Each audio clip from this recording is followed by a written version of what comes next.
in 2 minutes.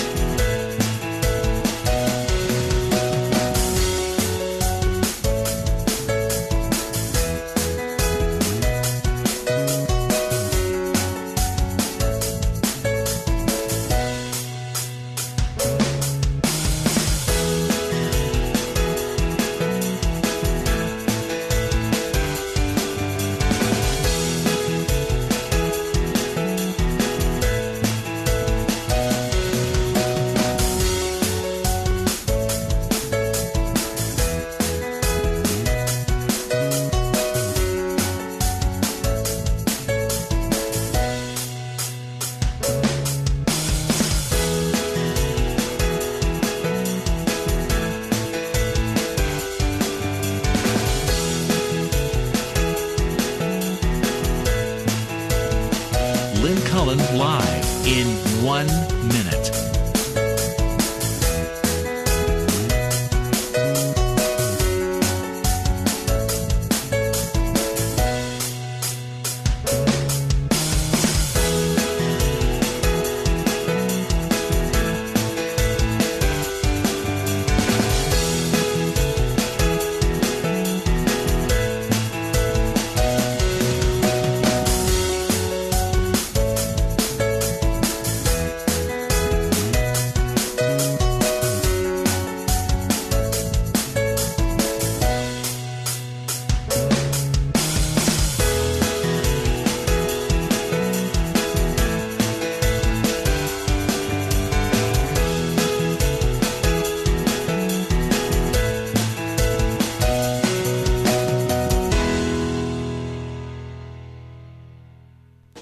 Welcome to Lynn Cullen Live at pghcitypaper.com. Email your questions and comments to Lynn at pghcitypaper.com.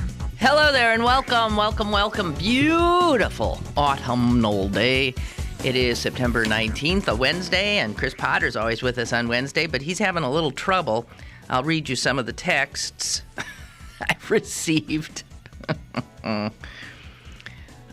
This came in at 9:41. Trapped on bus. May be late. I texted back, okay. Although I really was thinking, damn. Then he texted, maybe I'll text you some insights. I didn't respond. Then he texted, at this rate, we're talking 10:30 at best. I can't imagine where the poor guy is. And then he texted, you can just, the steam coming out of his ears. This is one of those commutes that makes you question your life's goals. So even when he does get here, he's going to be in a lousy mood. Let's just put it that way. I was really looking forward to his insights into the voter ID decision, or whatever you call what they did, the Supreme Court, throwing it back to the lower court. And he'll get here, so we'll just have to live without him until he arrives. I texted him to look out the window at the beautiful azure sky and broaden your cramped vision. I'm trying to get him in a better mood. I'm sure that annoyed him totally. He has not responded. Okay. Hello there. Wow. Yike. I feel like there's so much to talk about. Where do we start? And feel free to indulge yourselves and do it for me, with me. You can call, as you know, at 412-316-3381, or you can email me at lynn@pghcitypaper.com.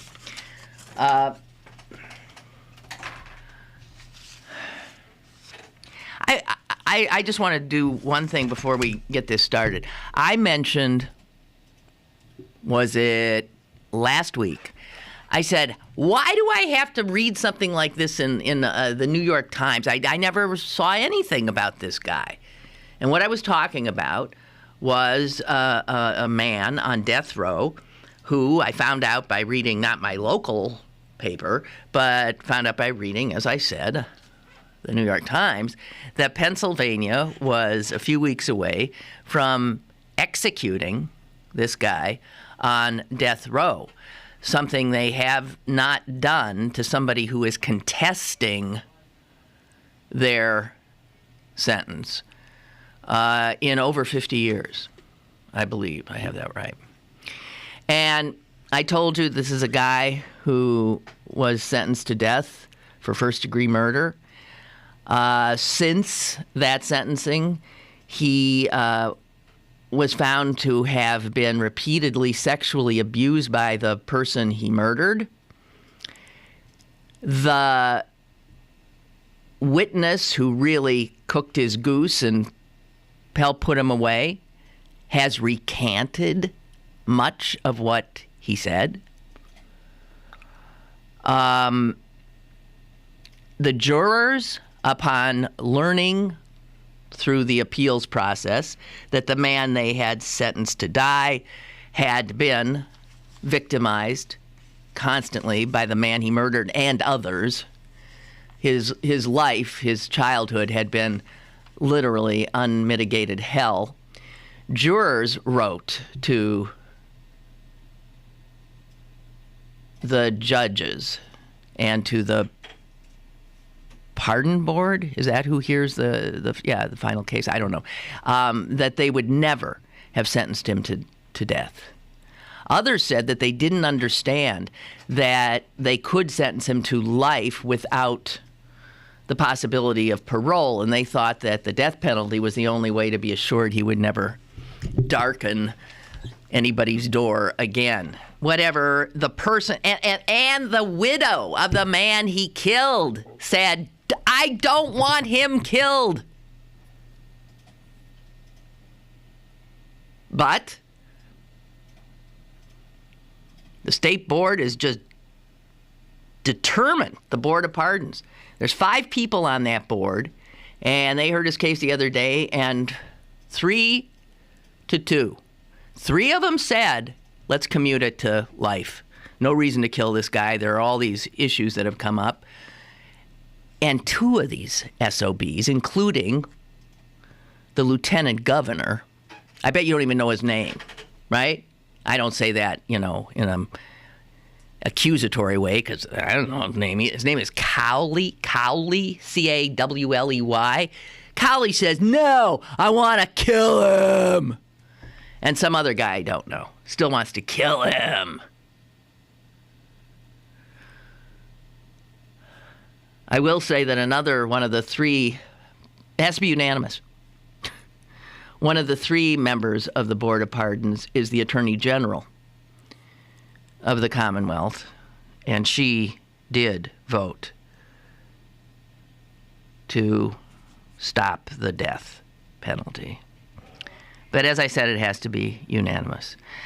And I guess he's going to be killed at our behest. The Commonwealth of Pennsylvania, in our names, will kill Terrance Williams. We will be committing first-degree murder, premeditated murder. Murder, not only premeditated, but my God, meetings upon meetings upon meetings upon meetings. Shall we kill him or shouldn't we? Shall we kill him or shouldn't we? And we're going to do it October 3rd. I just think that's something that should be a bigger story.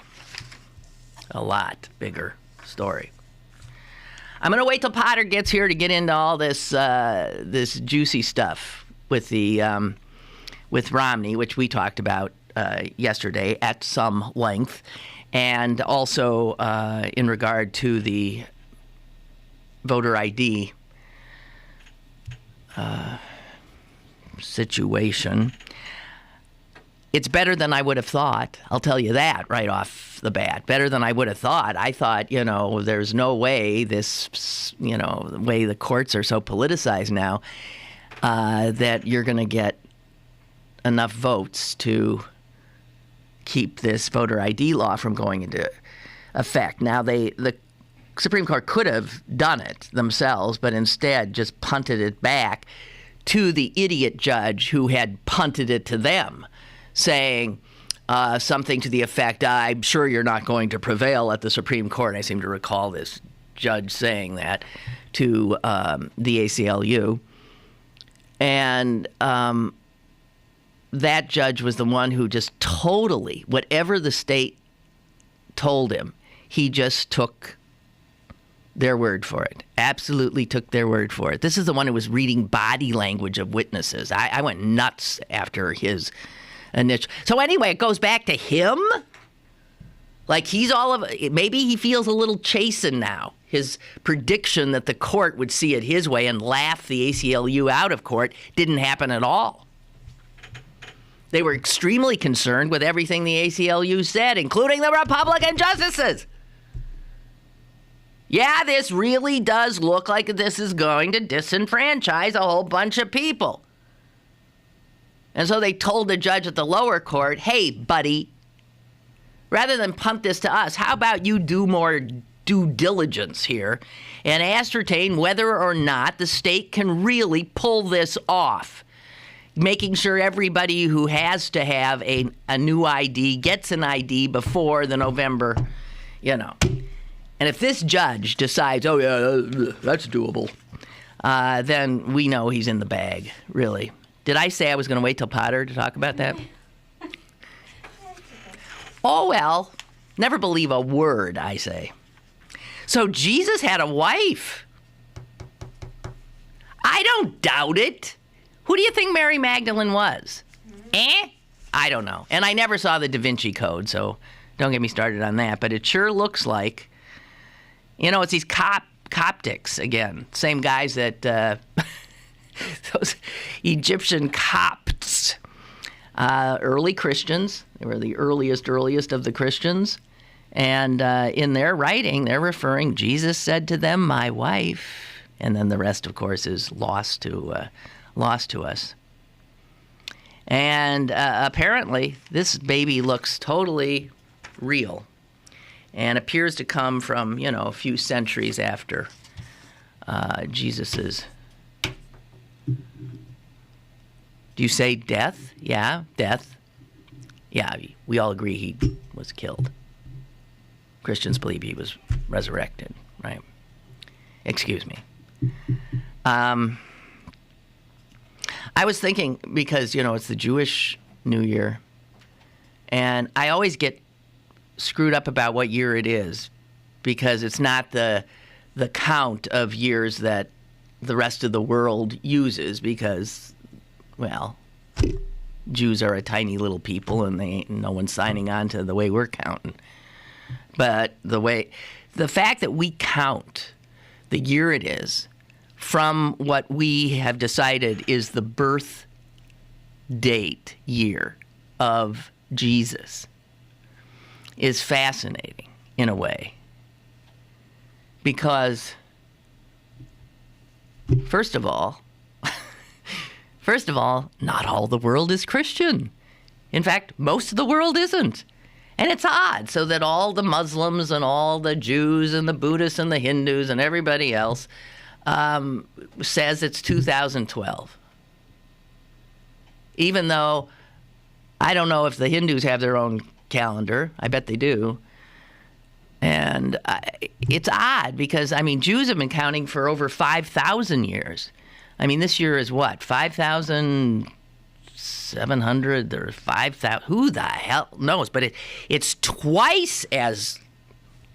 We were already up to the 3,000s when Jesus was born. So to start at zero, then you're going to zero the odometer? That doesn't seem right to me.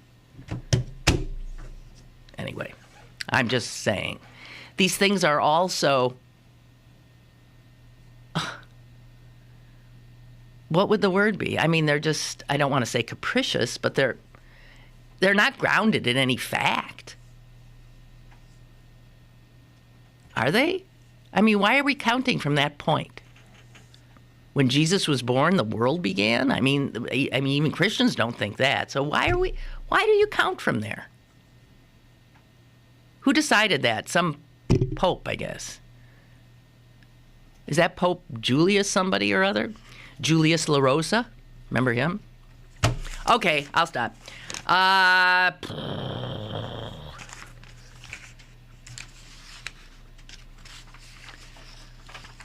I have here before me something that I saw today on one of the websites, the Atlantic Monthly website. And wow, this is a blast from the past. Do you remember a guy named Lee Atwater? Lee Atwater was the evil genius. He was the Karl Rove of many, many, many years ago. And Atwater was up and running and doing his evil genius thing, I believe, when H.W. Bush ran.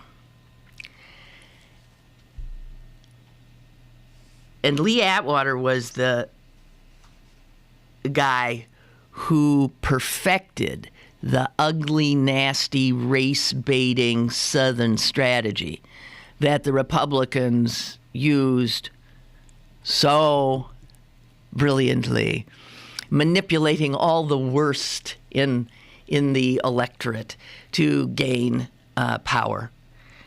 And this article in the Atlantic has unearthed Lee Atwater's own words, his explanation of the Southern strategy. I want to read a little bit of this to you. And what he's saying, essentially what he says, is it's all about black and white. It's all about making the black guys the scary guys. And it's all about letting the white folks know, you come with us, because we'll take care of them. And he talks about how with sensitivities being raised with the, civil rights and stuff like that it wasn't so easy to do the Southern strategy like it used to be done, that you had to do it in a more subtle way, that it had to be done using code. Here's Lee Atwater. So you start out in 1954. Excuse me, I'm going to say the N-word, okay, because he did. I'm reading this. You start out in 1954 by saying nigger, nigger, nigger. By 1968, you can't say nigger. That actually hurts you. Backfires. So you say stuff like forced busing, states' rights, all that stuff. You're getting so abstract now that you're talking about cutting taxes. And all these things you're talking about are totally economic things. And a byproduct of them is that blacks get hurt worse than whites. And subconsciously, maybe that is part of it. I'm not saying that. But I'm saying that if it is getting that abstract and that coded, that we are doing away with the racial problem one way or the other. You follow me? Because obviously sitting around saying we want to cut this is much more abstract than even the busing thing, and a hell of a lot more abstract than nigger, nigger. Hi, Chris Potter. Come right in. It's a refugee. It's Flotsam and Jetsam. I would have been here a couple minutes sooner, but I had to kiss the pavement for a few minutes. Holy mackerel! So you want to tell us all about your poor? My father, God rest his soul. What do you mean? He's still alive. Yeah, he's vacationing in Canada. What is? Look, this is all screwed up. Thing is broken. My father, when he used to get stuck in traffic when I was a boy, my brother and I would just watch his hands just tighten up around the steering wheel, and he would say this: "Dog meat. That's all we are, dog meat." and I was just on that bus, just as often happens in these situations, just thinking about that. But I will say, in situations like that, you come to appreciate the incredible patience of bus riding toddlers. You mean they weren't screaming and yelling? They weren't. They were absolutely. And I just thought, my kid, I mean, it would have been some kind of like, total meltdown. Yeah, tossing off the lifeboat kind of, Well, but your kid's not used to riding the bus. Yeah, These kids are. They're veterans. Yeah, they know how to behave. Anyway. What was it? I have no idea. But it was traffic. It was traffic, yeah. So anyway, we're here now together, and that's the main thing. Yes, we are. And what were you just... I was reading Lee Atwater's words. Oh. About the Southern strategy and where he's explaining how, it used to just be able to say nigger, nigger, nigger and get people to do what you want. Yeah. And then by 1968, that backfired. You couldn't do that anymore. Right. So then you had to say things like states' rights and welfare queens and forced busing, blah, blah, blah, blah. And then he went on to say, and then you even get more subtle because you talk about taxes. And you talk about where those taxes are going. And this is the redistribution stuff that leads, into exactly where we are with Romney's view of the world. And, of course, the irony is all the taxes go to the South. All the taxes go to the red states. And all the states, the blue states, pay in more than they get back. The red states take. They're the takers. Yeah. They're the moochers. Right. And they don't recognize themselves. That's what's so maddening. So you're pretty head up about this, huh? This whole 47% thing. Well, wouldn't anybody be? It's funny. I always have a hard time gauging how people will respond. It's because I assume this is what I always have assumed they say about us, right? I mean, how about you? I've always assumed that this is exactly the kind of stuff they tell. No one said what he essentially. I saw there was a great sign. I think it was in the PG today. Some guy holding a sign that said. He was protesting where Romney was. It said, "God bless half of America." Yeah. I saw that sign. You can't, I had a chance to look at it while I was on the bus, yeah. You lose all standing right. to make the accusation, which they make all the time, that Obama is divisive or trying to divide Americans. He wants to be the president of the United States, and yet he says, "I don't care. I'm not going to pay any attention to those guys." Right. Well, what do you mean? Even if that's what they think. That's not just what they think. It's what they do. It's what they say publicly. Okay, well, he really, really, really said it. Yeah, I think it's it's probably the only honest. It's probably the only honest thing he's been captured saying on tape since this entire campaign began. So you don't think it's a kiss of death? No. It doesn't help him. You think it's going to help him?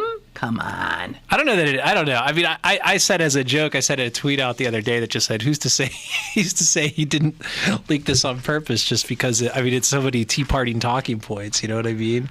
No, I don't think, I think, everybody knows that we in the media have a tendency to overstate the significance of these things. Well, let me just put it this way. Yeah. This is the New York Times. Yesterday. A palpably gloomy and openly frustrated mood has begun to creep into Mr. Romney's campaign. Yeah. Well practiced in the art of lurching from PR crisis to PR crisis. The art of lurching. His team seemed to reach its limit as it digested a ubiquitous set of video clips that showed their boss candidly describing nearly half of the country's population as government-dependent victims and saying he would kick the ball down the road on the biggest foreign policy challenge of the past few decades, the Palestinian-Israeli peace process. Grim-faced aides acknowledged that it was an unusually dark moment, made worse by the self-inflicted, seemingly avoidable nature of the wound. In low-volume, out-of-the-way conversations, a few of them are now wondering whether victory is still possible and whether they are entering McCain-Palin ticket territory. Now, this is what's funny, because then it says, it may prove a fleeting anxiety because national polls show the race remains close, even though Mr. Romney trails in some key swing states. Still, a flustered advisor describing the mood said that the campaign was turning into a vulgar, unprintable phrase. Yeah. Okay, so this guy goes on. Wait, that's how he used it, or that's how the Times? Okay. This is what the Times has to do. Right. So this is an article written by somebody who says, come on. Here's a New York Times style book. Right. Not allowing the... A vulgar, unprintable phrase. So the campaign is turning into a vulgar, unprintable phrase. And he said, this guy is feeling sorry for the reporter, a guy named Michael Barbaro. He said... because of the style book, Barbaro could not even do something like give us a hint like this. A flustered advisor describing the mood said that the campaign was turning into a colossal cluster F. Blank, right. Right. Or a flustered advisor describing the mood said that the campaign was turning into one storm after another.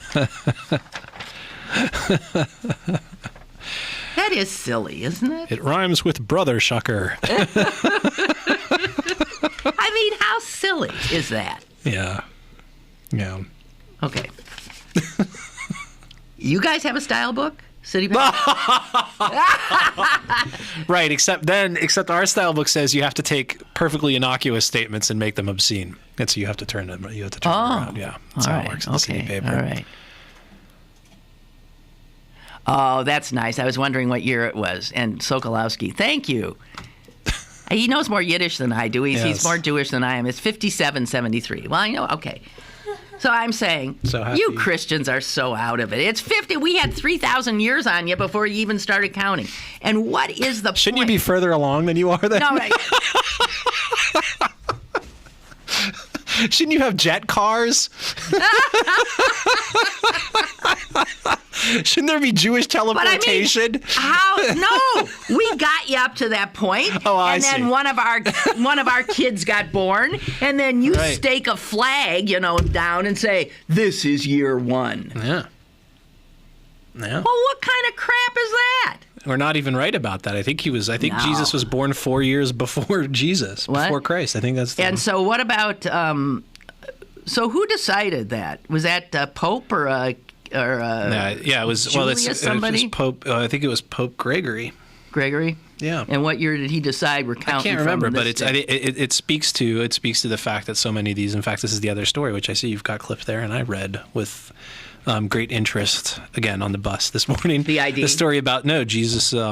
Jesus being married potentially. Yeah, sure. Which is it's better than him being gay, which a lot of people think. Anyway, so Jesus may be married. Who knows? Or gay. But we know he was Jewish. Yeah. Have I managed to offend everybody with reality here? No, that's okay, good. sorry. Yes, I know. I thought that was interesting. Little scrap of... Also that there are people whose life career is papyrologist or whatever, the study of papyrologist. No, it was a separate one for the study of papyrus. Well, my niece is at Oxford studying... She's getting advanced degrees in cuneiform. Oh, yeah. So I bet she knows all these bizarro old languages. Yeah. I bet, cuneiform. Yeah. But because cuneiform is older than this. Yes, that's right. Because they didn't have papyrus. They were doing it on clay. Stones, that's right. Right. Yeah. So, it's those Coptics again causing trouble. Right. Did you notice that? How many stories involve Coptics? Yeah. It's funny. You'll go months without hearing about Coptic Christians, and then bam! Bam! They're screwing everything up. The Middle East is in turmoil. Now Jesus has a wife. Who may also have been a disciple. Who may look to your laurels, Vatican. That's all I can say. Oh, no, they will not acknowledge this, recognize it, or anything. It's a good old boys club, and we're going to keep it that way. So what do you think? Well, I mean, it's interesting. This document, from what I could tell, dates back. I mean, there's really they're not sure. It looks like 300 to 400. Yeah, which is typical. I mean, a lot of the Gospels. A lot of the Gospels. I think the earliest of the Gospels wasn't written until about 80 years after Christ's death. And that would be the Gospel of Mark. And then these would be, there were a whole bunch of Gospels from that period of a couple centuries after. And there's just a lot of, there was at that time, there's a Gospel of Mary Magdalene. Like it's what they call them Gnostic Gospels. And why didn't that make it? And why didn't that make it? Because a lot of these, there are a bunch of these Gospels floating around kind of. And what that would have is, totally changed the whole nature of Christianity. Right. And certain people totally politically decided that Gospel, this Gospel, So... Yeah, the Gospel of John almost didn't make it in. It was almost, I think, the Gospel of Thomas. The one who... The doubter. Yeah. So this just sort of dates back to that time when there was so much ferment about what we should believe. And you're absolutely right. There were a lot of political considerations about the role of women in the church was one of the main ones. If you go and you look at the letters of Paul, which actually are although they're sort of later in the book, in the Bible, they were actually the earliest documents of the New Testament written. The closest to the time of Jesus. And Paul, a lot of his letters are addressed to men and women or refer to women who were leaders within this sort of house church movement. Yes. So what you see is a document that kind of surfaces up from the time that reflects that kind of ferment and turmoil in an attempt to decide what the life of Jesus really was and what it meant and what Christians should do to emulate it. Well, they decided what it was going to mean. Yeah. And you often wonder if I don't think Jesus would be happy if he saw what they did. Yeah. You get that sense too? I get the feeling Jesus would be bummed out by a lot of stuff. Well, we got a call here. Well, hello there.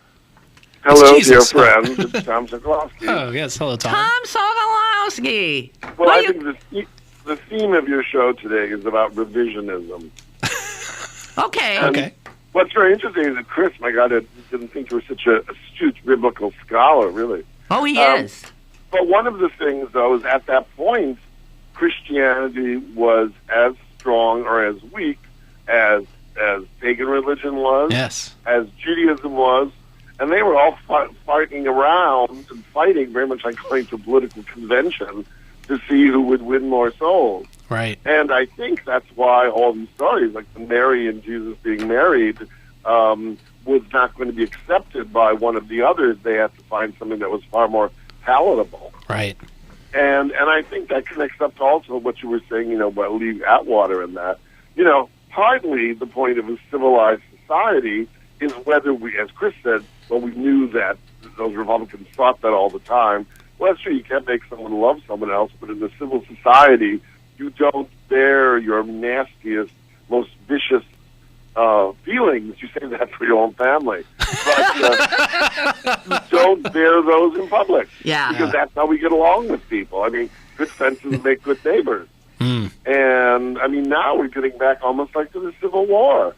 We can say anything, whether it's an N-word or whatever, 'cause we hate those suckers. Yeah. And that's what's, to me, the most frightening, whether it's in a religious context or our own lovely voting situation at the present. Yeah. Yeah, in Romney's defense, I think he thought he wasn't going to be overheard. He was keeping it in the family, so he was trying to maintain the virtue of hypocrisy, I guess, as you're kind of describing it there. I guess you have to blame... It's being so blatant. Oh, yeah. Like, you hate them as much as I do, and let's bash them out and let's get our country back. Right. Them fighting words in the most, militaristic or just nigh unto militarism. Yeah. Well, but I guess isn't that the sort of the broader thing though? That is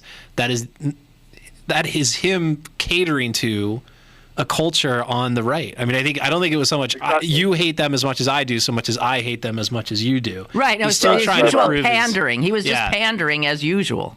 Or was he? Who even knows? There'll be heads on pikes. Right. Yeah, right. We don't. The RNC. Right. Yeah. God, really something. It's just something.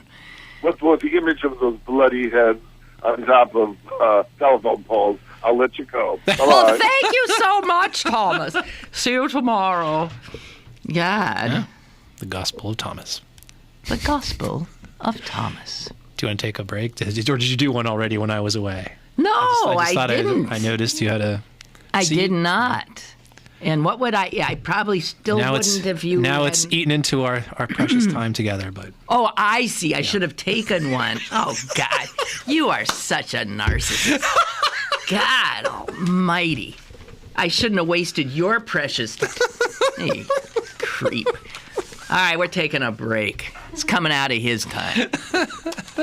Email your questions and comments to Lynn at pghcitypaper.com or call Lynn at 412-316-3381.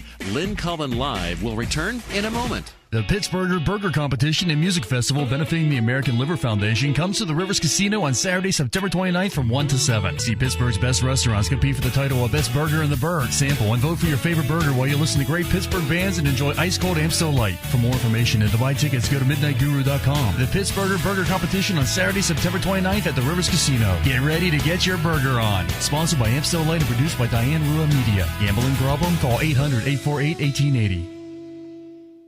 Here at the GED Pep Talk Center, we've got a pep talk that can motivate you. Sometimes things don't always turn out the way you want them to. You can improve your future. Now get your game face on and take the first step towards a better life. Hurry up. Don't make me repeat myself. Whatever level of motivation you need, we've got a pep talk for you. Call 1-877-38-YOUR-GED or visit yourged.org for your pep talk and for free classes in your area. GED is a registered trademark of the American Council on Education. Brought to you by Dollar General Literacy Foundation and the Ad Council. Pittsburgh City Paper is available now. Pick up one today for Jim Brewer, the Lebanese Food Festival, Roy Haynes, and Ray Boom Boom Mancini. Pittsburgh City Paper, available at over 1,700 locations throughout Western Pennsylvania. On the web at pghcitypaper.com and on your smartphone at citypapermobile.com. Now, it's back to Lynn Cullen Live at pghcitypaper.com. All right. We have an emailer agreeing with you. Oh. I agree with Mr. Potter that the Democratic folks should not be pointing out the number, the 47 for Romney's speech, we should be stressing that Wilbur thinks that food and shelter are entitlements. They want food. They think they're entitled to shelter, food, air. Are there no workhouses? Beth says that strikes more people than a number. Have they not looked at the national math scores? Stay away from numbers and stick to, people don't understand numbers. Stick to objects like food. I've said for years that when people hear about the 1% elite of the nation, there are a lot of folks in Fox Chapel and Mount Lebanon and where else that actually think they are part of that number. Oh, sure. Yeah. Well, some of them are. Yeah. But not as many as think they are, is my guess. Okay. Thanks, Beth. Thanks, Beth. And I don't know why I knocked off Margaret's. I don't know what happened there. Okay. Okay, I want you to talk about this. Were you surprised? I mean, look, I thought the Supreme Court, of all the things that could have happened, granted, these Republican judges seem to be punting this thing back. And no, you take it. No, I don't want it. You take it. It's like a hot potato, right? Mm-hmm. But at least they're not. Yeah. It's in play. Yeah. The hot potato. What do you make of it? Well, I watched the oral arguments, and there was a moment where Justice Max Baer, a Democrat, who voted with the majority to kick this thing back down the lower court, said, what makes this difficult is you're asking us to sort of litigate, to sort of rule on a moving target. Because what they were being told was, this trial before Simpson, who upheld the law, happened in early August. That was Homer Simpson, the original judge. Happened in early August. And at that time, there did not exist these Department of State voter IDs for people who couldn't get IDs the previously established ways. Those just didn't exist yet. They weren't due for another 3 weeks. And there was a lot of discussion in the Supreme Court chambers last week, about, well, how do we even know what standard to use to evaluate this thing? Because Simpson's argument was, what Simpson came down and said is, sure, there are going to be a small number of people who are going to have a hard time getting their IDs, but it seems like such a small number that they have their own remedies that they can use. They can use provisional ballots. And what came up in the Supreme Court hearing was, at some point, there are so many people who are disenfranchised, who has difficulty getting IDs, that it just rises to the level of, a valid constitutional threat. So the Supreme Court, was not as dismissive of a few. That's correct. A few, slugs not being able to vote. Well, yeah, but so they send it back to Simpson, yes, who obviously has no. How do you send it back to such a guy who's already made up his mind, swallows everything the state tells him?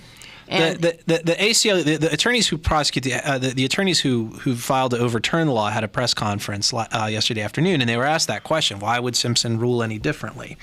And one of the things they said is, well, what the court has very specifically instructed him to do is to Right. apply a much more stringent standard this time around than he did the first time. They very explicitly say, we are not willing to consider promises made by government As officials. you did. Yes. But they slapped him down. A little bit, but Simpson also, I mean, in his defense, he did say in the course of his own ruling, I'm using a lesser standard of review based on these precedents. If I was to use a stricter standard of review, then I may well have come down differently on these questions. And what the court essentially said is, you need to use a stricter standard of review. Don't you think the court is telling him to? I mean, this looks like it's leaning in a good way. But then that raises the question of why they didn't just do what the two-judge minority, both Democrats, who I can tell you, issue an injunction themselves, who just said just issue the damn injunction. Why are we going through this rigmarole? Because it's a hot potato. Because again, it still gets down to a sort of prediction based on how you think things are going at the moment,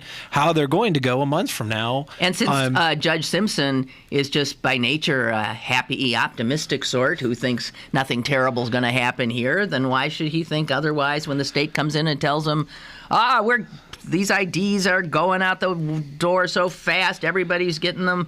Well, it'll be interesting to see. One of the arguments made by the state's attorneys at the Supreme Court is, look, all of the original plaintiffs that you brought forward when we had this hearing either now have ID or have documented that they have the documentation needed to get to it and are on their way to getting ID. So you haven't found a single person in the state of Pennsylvania who's been disenfranchised by this.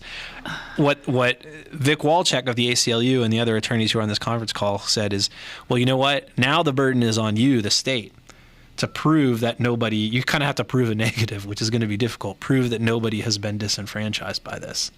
It'll be very interesting to see just how that gets away. Well, there's all these anecdotal stories of what been all these people in nursing homes and people who, if you're an old person and you do not have a nice young person who cares about you, who has a few hours or more to get you someplace, and especially if you're living in a rural area. I mean, on, give me a break. There's a whole bunch of people who... And let's remember, Simpson's ruling, which is due October 2nd, he can do that no later than October 2nd by the Supreme Court's order, is appealable. And may well be appealed. So we are very likely to see this continue beyond early October. I mean, we may see it go another week or so after that, to the point where it's less than a month before the election. Okay, but if it keeps going, it would seem to me some court's going to issue an injunction. Has to just say that you can't just do this. You can't do it to these election workers and everything else. It's really, and I think that's actually maybe. Did it come up what the rush was? McCafferty was. I mean, you got to remember. The way this goes is the law is defended by the Corbett administration, who was not responsible directly for the language in the law itself. And what I was about to say is, even if you believe that photo ID is a good idea, and there are people who believe that it is and that it's an important safeguard, and these are not people who are hostile. But you know what? I just want to say this. Aren't these the same people who, if you say everybody should have a national ID, they go ballistic? Yeah, well, no, because you can even find. There was a commission that Jimmy Carter sat on a while back that said, a photo ID is a good thing to have as an election safeguard. We should have that. But what it also said, and I think this is really the key point, because it came up in arguments too. You can't just do it overnight. You have to do it right. You have to phase it in over a couple of election cycles. And when you look at the other states that have done this, Georgia is a state that a lot of Republicans in Pennsylvania talk about. Georgia did this. Georgia, they had more turnout after they passed their law. I mean, that's true in terms of numbers, but it's also the case that Georgia spent a couple of election cycles really phasing this thing in. What we are reaping the whirlwind. Georgia does something. Yeah, that's right. That's right. We made Georgia look good. That's the accomplishment of our state legislature. It's specifically the Republicans, because no Democrat voted for this thing. We are reaping the whirlwind, essentially, of their decision to pass a law in May when it was finally signed off, and make that law effective 6 months from now. And these are the same Republicans who routinely tell us that government employees and government bureaucrats can't do anything right and government is inefficient and blah, blah, blah. And now they expect that same inefficient bureaucracy to turn around and radically overhaul the entire election mechanism. That's a great point. So what you've got in front of Judge Simpson will be the Republicans arguing that the wonderful government workers and the wonderful government will be able to, like a seamless piece of extraordinary machinery, get this all together. And one thing I guarantee you won't see in Simpson's ruling this time around is him trying to read officials' body language and making a ruling based on that. I'm sorry. I think he must feel chastened. He should. He's embarrassed. Yeah. He even said, didn't he say, I don't think you're going to prevail at the Supreme Court. Didn't he say something at the Supreme Court? Yeah, I mean, he has to say that because they were asking for a preliminary injunction, and one of the tests for a preliminary injunction is, will you succeed? Do you have a likely chance to succeed on the merits? So, all right. Yeah. Okay. I feel a need to take a little more time away from your bloviating to deal with our sponsors. I rushed in for this? Yes. Yes. It's good to slow down. Okay. We all need to do that a little bit more. Now I feel chastened.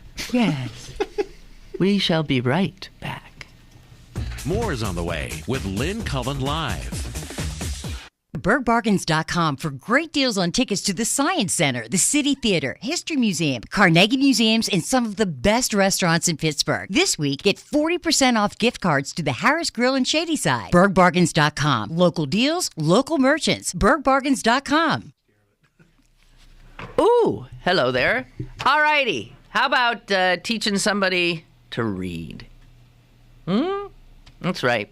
The reality is that there's a lot of folks out there who either cannot and or can't do it well, and obviously the impact on their life has been anything but positive. They see that. They want to read. They want to learn. They go to the Greater Pittsburgh Literacy Council and say, help me. And the Literacy Council has to say, we'd love to, but we're a little short on tutors right now. We'll have to put you on a waiting list. They don't want to do that. They need more tutors. They need you. And all they need from you is 4 hours a week. 4 hours a week. Just in the next 2 days, track how many hours you do absolutely nothing of any import whatsoever. Think of how good you'll feel about those 4 hours, where you're doing something positive. Get you into heaven. Greater Pittsburgh Literacy Council. Why don't you think about it? Seriously. I mean, you've heard me say this before. I guess some of you are just impervious. Others, I still have a chance, don't I? You're like those undecided voters. And I intend to decide you. Tom Sokolowski's done it. Really? Yes, he has. He's gone in for training last weekend. Oh, I'm proud of him. And I want to be proud of you, too. So give him a call, will you? 412-393-7600 or gplc.org. Get Lynn Cullen Live on your smartphone. Go to citypapermobile.com now for Pittsburgh City Paper's brand new mobile app. Get the latest restaurant reviews, event listings, movie times, and of course, Lynn Cullen Live on your smartphone. citypapermobile.com. Have a question or an opinion? Call Lynn Cullen at 412-316-3381 or email lynn at pghcitypaper.com. Now, more with Lynn Cullen Live. All right, Chris Potter. Why are you looking at me like that? I would actually happily be instructed in how to read again, just because with Tom Sokolowski, I think that would be a trip. Do you think it would? Yeah. I'd be interested to know what his selection of reading material would be. But don't you call it Sokolowski. I'd just rather.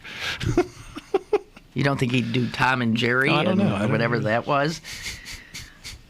You know, did you have Tom and what were the boy and girl when you started? Because I had a weird one. Everybody seemed to have the same, and then I had some weird one. You didn't have like a book? Like in readings, you like a little reader? Yeah, I don't remember. You don't? No. There was like Dick and Jane or whatever. Dick and Jane. That's what everybody had. Dick and Jane, and what was their dog's name? spot, I guess. That's right. Yeah. Well, I had 2 hapless people who were not Dick and Jane and whose dog was named Jip.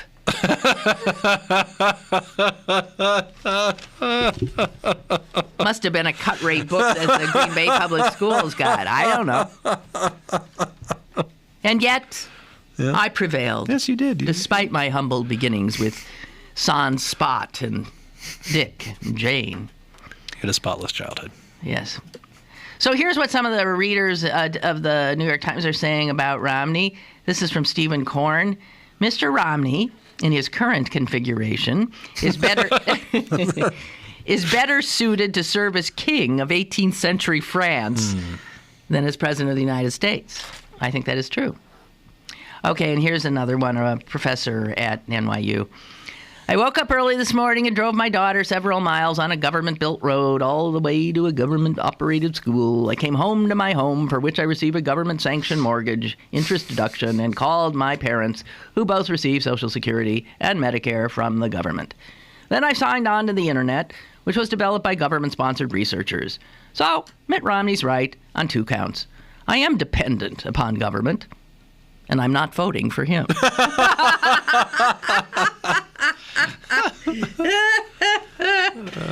Oh, gosh.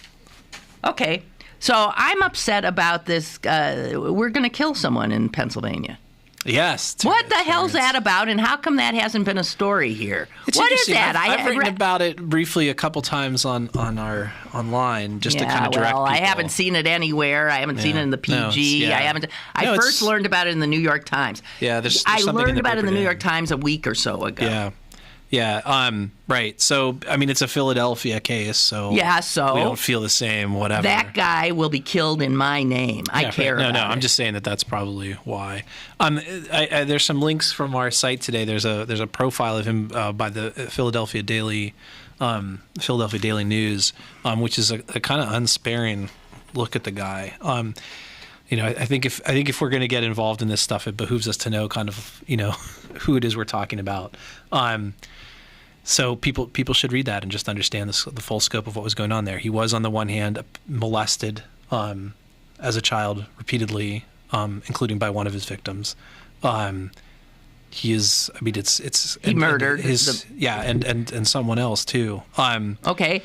The widow of his victim does not want him executed. Jurors do not want him. Jurors have said if they knew about the abuse, and one of the chief witnesses against him has recanted much of his testimony. Yeah. How is that not enough to not kill him? Yeah. Well, I mean, we've seen this happen. We've seen this happen. Where does the bloodlust come in? Nobody. I don't even know that it's bloodlust at a certain point. It's a kind of bureaucratic machinery. No, it goes to the board of pardons. A majority of the board said, "Okay, let's not kill him," including Tom Corbett's successor as Attorney General. Including the Attorney General. Yeah. But Tom Corbett's lieutenant governor said, "No, I'm really itching to fry this guy." Why? Yeah. What's going on? Because, I mean, that's not a machinery. That comes down to Lieutenant Governor, whatever his stupid name is, and believing in the machinery. That's what I'm saying. I think is there's a feeling, and I've talked a bit to prosecutors recently for a story I did, and there's a belief on their part that these matters have all been adjudicated and appealed and and at some point the case just has to be settled. You just have to have a conclusion. Yeah. That's right. And we'll all be a lot safer for it, won't we? Yeah, I mean, I don't think any serious person thinks there's any connection between the death penalty and a deterrent effect. I don't even think advocates make that argument now, do they? I mean, okay, so then if it's really just about sort of revenge, the person to whom... What? I just caught your you saw this bug crawling just like it's a black widow, is it not? Which is... Sorry, go ahead. I didn't mean to... Isn't it neat? Yeah, it is. It's very neat. And why were you looking at my breasts? I just, you should be glad I wasn't looking until 8 minutes till the end of the show. How long can a man hold out? I'm only human, Lynn Cullen. Oh. Now, where were we I don't before know. my breasts got into this? We totally just blew the moral serious. My God, the woman has a spider on her breast. Is it a spider? I think it's It's a black widow. It's a black widow? Yeah, I think so. It's a little hourglass. Okay, cool. Anyway, you're talking if it's about machinery of death and...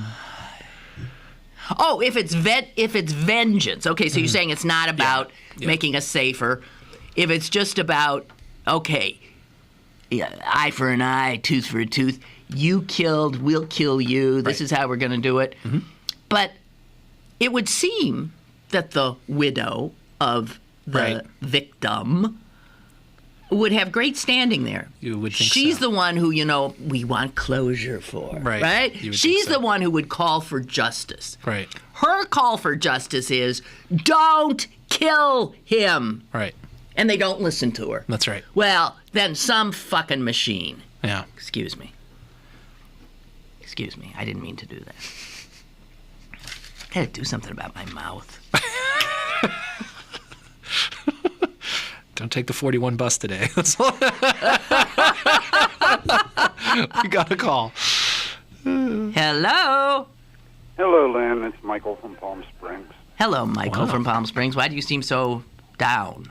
Oh, geez, because when you bring up the topic of capital punishment, I'm not really a religious person, but doesn't it seem to you that if you are one that believes in God, that to execute another human being is to kind of put God in second place and say, well, hey, if you're going to offer redemption to this person, you better do it by this time. Yeah, right. That's right. Right. It's premeditated murder. It's more premeditated than anything the guy we're going to kill did. Oh, completely. Yes, at least with when somebody kills somebody for whatever reason, there's some impulse as opposed to actual calculation. Yeah, that's right.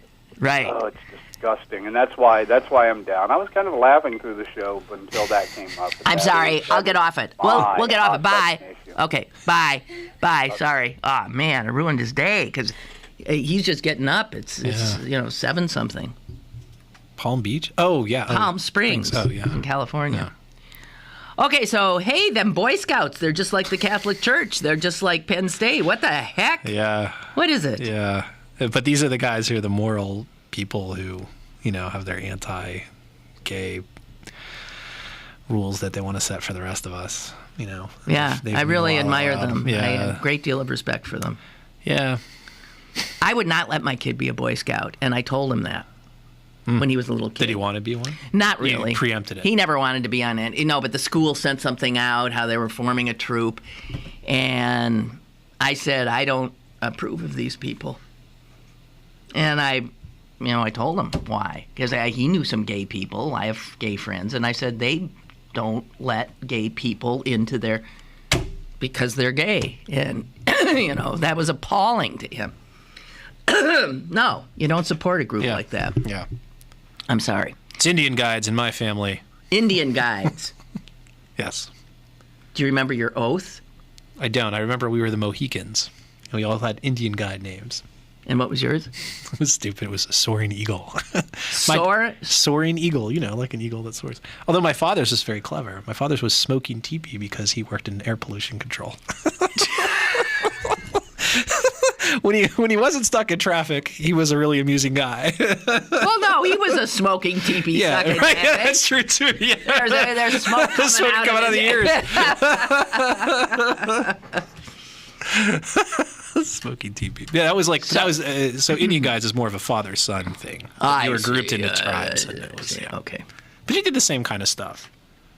You went on hikes. On my honor, I will try to do my duty to God and my country. Yeah. I think that's the Cub Scout oath, isn't it? I don't know. I wasn't. I remember trying to help my brother learn it, which is why I sort of vaguely know it. And I told you how he got out of Cub Scouts because he complained that their activity, was like, shoveling the den master's driveway. Awesome. So there you have it. This is for your indentured servitude badge, kids. That's right.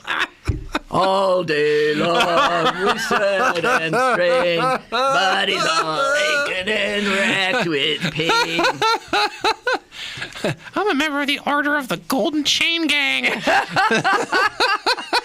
Okay, so don't you love this story about this guy with his Oh my bank? God, that made the Wall Street Journal. Huge story in the Wall Street Journal about the guy, the ice cream store owner on Highland Avenue, who's decided to open a bank. Yeah. Well, this is the thing the Wall Street Journal would go nuts about. Yeah. Well, they have it, and their last line is, state regulators did visit the ice cream parlor and, quote, reported that the ice cream was very good. Why? Don't you? That sounds like a story you guys should do. Well, but the Post-Gazette got us. They beat you to it. So, yeah. Oh, so that just then you. Well, it's very often. Once it's been, if there's something else to add or to carry the story forward or whatever, we'll do it. But I'm not sure what it would have been on that story. Okay, so speaking of your rag, what's in it this week? Oh God, I can't even remember. Okay, here. Well, this is smart. There's a cute dog. Yeah, don't even. Okay, you don't like this story. No, actually, there's a good story in the news section about a farmer out by Newcastle way, who is concerned about Marcellus shale drilling in her vicinity. And wait, I thought you said farmer, and then you said her. Yeah, well, farmers are men. No, farmers are men. It's a husband-wife team, and she's the vocal one. Oh, women are farmers. I remember the first time I saw something like that. So and so, Dorothy, so and so was a farmer. I thought, what? Yeah. There's certain things you still in your head totally think is male, right? Yeah. It'd be farmers. Right. Okay, but she's a farmer. I get it. And she's upset about her. And she's Give it up. It's lost. Marcellus shale. It's our best friend. Well, she actually has special concerns, which are her neck of the woods has already been drilled 100 years ago for oil. Yeah. And there are in her part of the state, as well as many other parts of the state, a lot of uncapped, old, abandoned mines that are still in the ground. And what people don't sort of realize is those mines can sort of wick the gas up. They essentially can act as conduits, chimneys, as it were, that can carry methane gas up to the surface. Theoretically, although this would seem less likely to me, also, fracking fluid as well. But so what you've got is a sort of, her concern is there's a whole bunch of these mines in around her area, and what's going to happen to that stuff, and is it going to affect her ability to sell, produce to people who want to feel like there's locally sourced, organically grown stuff that isn't contaminated with, various kinds of chemicals or whatever. It's just sort of an interesting look at that, I think. So people should check it out for that reason. Bill O'Driscoll also has a column about the great helium shortage, which I'm I was noticing that just the other day, that helium shortage. You haven't seen as many balloons out there. Yeah. So what else is helium used for? Oh, well, all kinds of stuff. Helium has just about the lowest freezing point you can imagine. And so it's used for various applications that things need to be run. MRIs and medical technology very often has to be run at like cryogenic level. Right. And so helium is used for that. It's used for experiments, I think, because it's inert, so it doesn't react with other chemicals. So they use it in labs a lot. And apparently there's the story quotes a scientist at Penn State who says, some of us are actually having a hard time carrying out our experiments because we're sort of low volume buyers of this stuff. Where does helium come from, and why is it in short supply? So helium, mainly the main place you get helium from in a commercially recoverable quality is natural gas, strangely, and not just any natural gas, but specific deposits of natural gas, not around here, in Texas, in the Texas Panhandle mostly.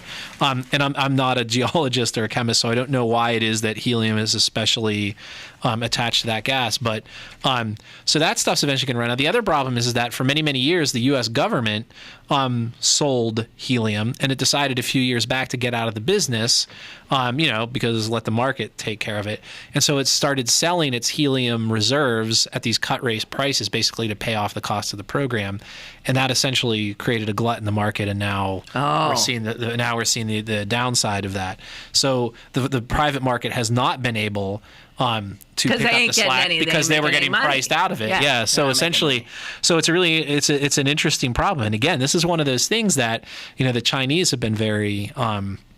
I actually don't think this is in the column, but it's something I just happen to know. This is one of those other areas where the Chinese are being very, very smart about locking up reserves for themselves that we may find handy down the road. So this isn't something that's going to be a problem next year or whatever, but in the decades ahead, you'll all know a lot more about how important helium is. That's right. That's right. And it's going to be one of those things where we're going to tell our kids, I'm sorry you can't have that MRI. But your first birthday was great. Look at these pictures we got of you. And we had the helium balloons for my kid's first birthday, so now I feel like I'm part of the problem. I have not used any helium balloons. Really? Not in a long time. Ever. I'm not into balloons. Yeah, I don't think I've really, until we had a kid. Yeah. And maybe now we won't do it again because now. No. Don't. Plus they're What's wrong with blowing up a balloon with your own breath? There it is. That's what's wrong. Okay. Well, that's it. I know you had a rough start to your day, Chris, but yes. But there's a smile on my face now as I march off to meet the rest of the day. That's it. And we wish you all the best. Thanks. Good to Thank be here. you. Sorry I was late. Tomorrow, Sokolowski et moi. Have a great one.